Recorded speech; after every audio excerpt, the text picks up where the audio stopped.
I'm generally not allowed to touch the computer at my office because I destroy everything. So I'm going to see if yeah. Okay, so I'm going to talk a little bit about what we consider the newest threat to our communities as it relates to what's proposed as renewable energy. And we're being faced right now with the threat of what's called plasma arc gasification. It's a really complicated looking term that represents nothing but an incinerator, but just a much bigger and stronger one. So I'm going to tell you what plasma arc gasification is. What is it? It is a waste treatment technology. So you're talking about the way that our communities are now, our cities, are looking at a process to get rid of municipal garbage and other kinds of waste. It uses electrical energy and extremely high temperatures. And that's why it's also called plasma arc. The company that we're dealing with is Sun Energy, because they say that the process that they use to burn the waste is as hot as the sun. And it's created by what they call electric arc gasification. Now, all of this sounds really complicated, but to make it a little simpler, it means that they have created an incinerator that's so hot that the persons who will be controlling it will have to wear moon suits. And it will be run mostly by one person at a time, so it won't be hiring a whole lot of people because you just need one technician who will go in dressed in moon suits to protect themselves, and it can burn up everything. It can burn up everything in this room, concrete, metal.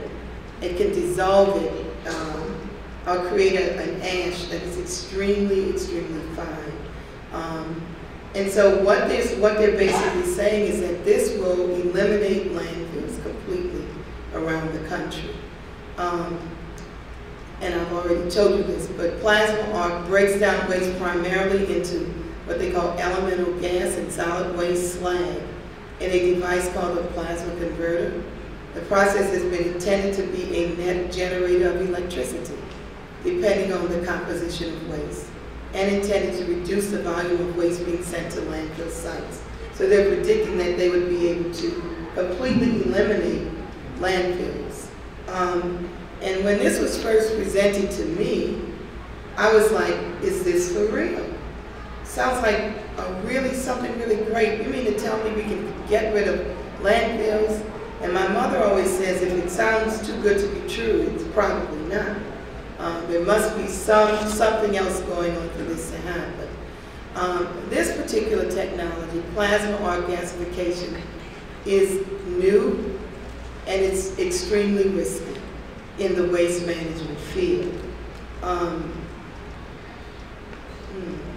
Something disappeared. Bobby got rid of a slide. Where are these types of plants being proposed for siting? First of all, we're dealing with one in particular in New Orleans East. And I need to describe New Orleans East for you. Where's New Orleans East? Well, it's going in the direction of Mobile or Slidell. If you're driving from Baton Rouge, you're going in that particular direction. This particular community is about 84% African American. You're dealing with, for many of them, first generation inherited property, which means that parents have died and they've left these homes. So you're looking at a large percentage of African Americans who now are first generation inheritors of property, which for us as well. About an 85% homeowners. It represents 40% of the city's tax base. It's largely middle class and professional. It actually has 8 exclusive neighborhoods on man-made lakes in several gated communities. It has the second largest park in the city. That's Joe Brown Park, and it's a family-oriented community. It is also an area that is completely feared by white people, although we have the lowest crime rate in the city. Because it's all black, for some reason, white people are afraid of us. And at this point, we're okay with it because we've been able to keep the cost of our housing down because they don't move in and raise the price, if you know what I mean. New Orleans East, when you look at its general composition, the United States versus Louisiana, Orleans Parish, and then New Orleans East. So if you look at the number of white people living in the United States, it's about 74%, in Louisiana 64%, Orleans Parish 32%, but in New Orleans East, they're only 6%.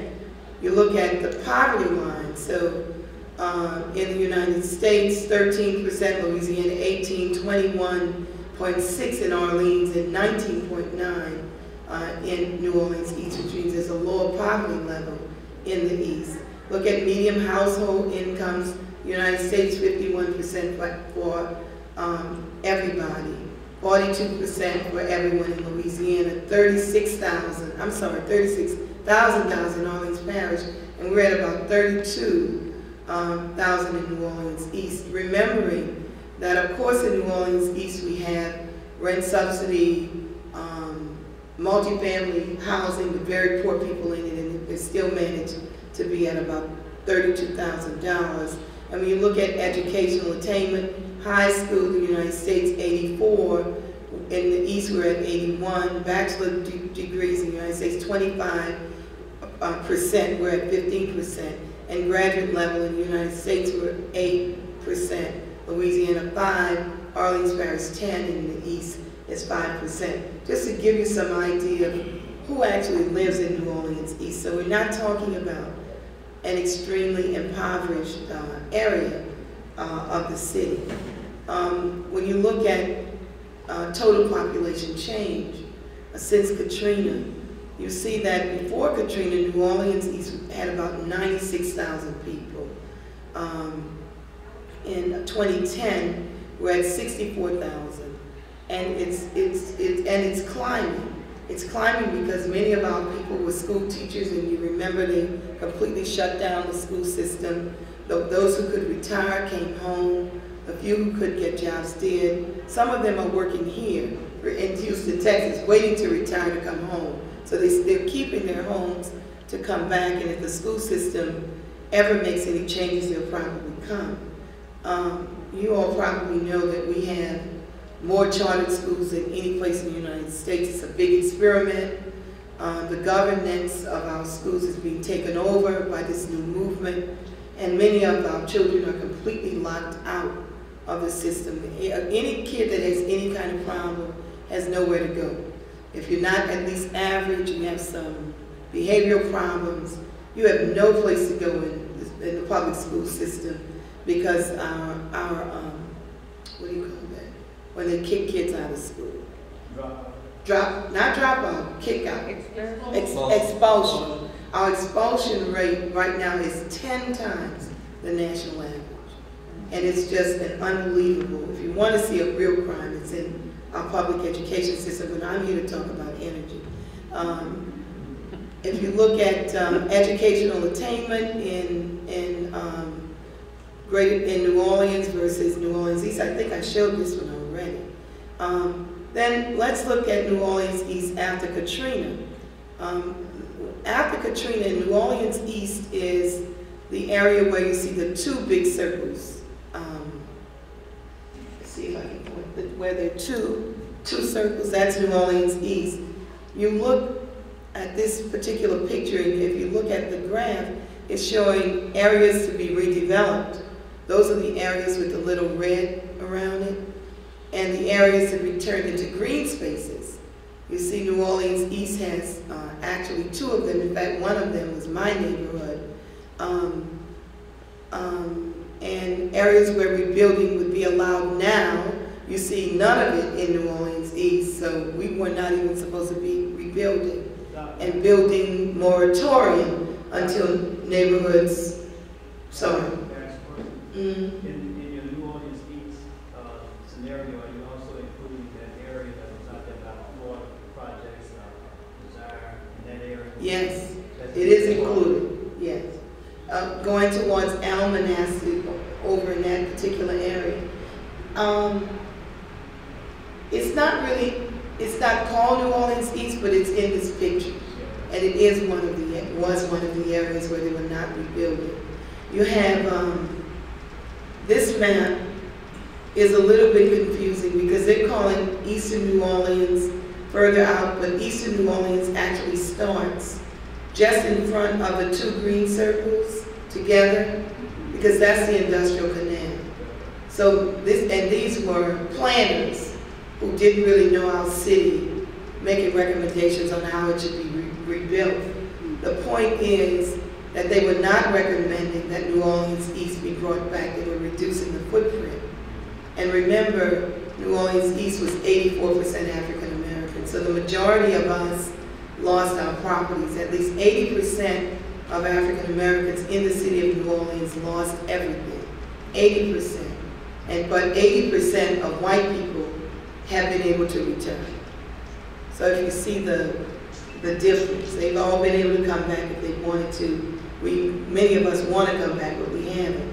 So you're talking about this particular area of the city. Where does your garbage go?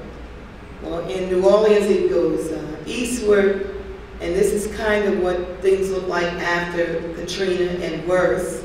So all of these things had to be disposed of, and they were disposed of in landfills in New Orleans East. New Orleans East is predominantly black. We say and Vietnamese because we have the largest single concentration of Vietnamese in the United States, and they're in the city of New Orleans, and they live in New Orleans East. Before the storm, it was about a community of about 8,000 in one place. Now it's down to about 5,000. But if you look at 8,000 and overall it's 96,000, they still make up a very small composition, but they're very concentrated. So we refer to New Orleans East as being predominantly African American and Vietnamese. And we are constantly fighting attempts to put new landfills in our neighborhood. And the main reason is that we don't have a comprehensive waste management system in the city of New Orleans at all. We have 27 illegal dump sites in New Orleans East, 27 and growing, because these companies are coming out at night and dumping. We've been able to catch a few of them, but most of them we have not caught. And so what's happening is our community is being threatened. Our latest threat is a community that's a plasma arc facility. It's called Sun Energy. Sounds really green, doesn't it? Sun Energy is proposing to build a gasification facility in New Orleans. It's purported to be a renewable waste to energy facility, and that's how they're selling it. They're saying that we can turn this waste into energy, into electricity. And so all around the country now there's this new push for these kinds of facilities, which are extremely dangerous. And I'll tell you, what do we really know about the Sun Energy plasma arc facilities? Fact or fiction? And I can tell you it's mostly fact. I'm not going to describe this process like Jackie tried to do, because I don't really understand it. The only thing I know is that it burns up everything, and with a flame as hot as the sun. That's about all I need to know. And we also know that there will be a 200-foot emission stack. This is why when they're telling us there are no dangerous emissions. Well, if there are no emissions, you don't need a 200-foot stack if there are no emissions. The only reason for a stack is for emissions, and is to discharge gases into the atmosphere. I don't know what flue gases are, but the important thing to see is to note is that it's going to release dioxin, which is considered one of the most dangerous chemicals to man. I see it, my ex-husband had a pest control company, and so you know when you kill roaches, you spray this stuff on them, you see them, kills them immediately. I see dioxin as being that kind of poison to us, but certainly it will kill us. There are other concerns about this plant. There are water contamination concerns. Garbage will be coming in from surrounding parishes. In fact, we think from around the United States, because it requires 300 million tons. And they told us this in our meetings. They will have 17 trucks per hour, 16 hours per day, moving in and out of the facility. And they want to put this in New Orleans East. And they're admitting that they're going to bring all of this stuff in to the community. They think we're crazy, I guess. I'm not sure. The diesel trucks release dioxin. There's actually no baseline data available on a plant this size. There's no existing plant of this size in the United States. So we will be the experiment for this new type of facility. And I'd like to say again, they're pushing these across the country. We're doing some more research. Dr. Bullitt has a GIS person on his staff who will be mapping where these new facilities are being proposed, but we already know that they're all going to our communities. The initial report on, there are two demonstration projects that were taking place where they were proposing these facilities. The initial report, one was in Connecticut, the other was in Florida. The initial report on the Connecticut facility, which was in Hartford, Connecticut, was so dismal that they just jumped the project. It's not they're not moving forward on it. And the one in Florida is not yet online. It's been downsized from 300 million tons of garbage processed to 1 million. And they're proposing 300 million for New Orleans as well. What can we expect? Well, this will be the first facility of its size to be built in the United States.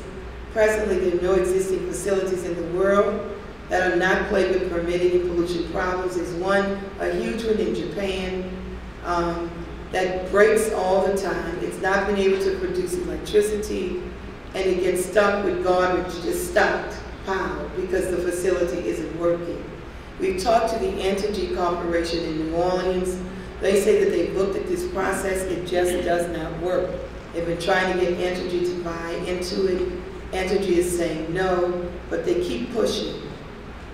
Most of the facilities have gone bankrupt, and they've left stockpiles of waste in communities where they were located. This is the slide that should have been in the front. Where's the proposed site? We've already talked about it, New Orleans East. Now zoning, we all know a lot about zoning, but zoning tends to act as the gatekeeper for dangerous and noxious facilities. This is New Orleans East is in Planning District 9. This is Planning District 9. And this map is important because if you look at the dark blue or purple, that's zoned heavy industrial. And the reason New Orleans East has so many problems is because this land that borders, it's on the other side of Shep Highway, if you know anything about New Orleans, the Lodge Highway, but it's zoned heavy industrial. And as long as this is zoned heavy industrial, we will be fighting these kinds of facilities continuously. So we're having to really educate our communities about zoning. We're talking about going before the City Council and the Planning Commission to get these zoning laws changed so maybe we can reduce some of this fight. New Orleans East is the largest landmass in the city. And so it's the only part of the city where there's land for development. But because it's zoned heavy industrial, we're constantly fighting these kinds of problems.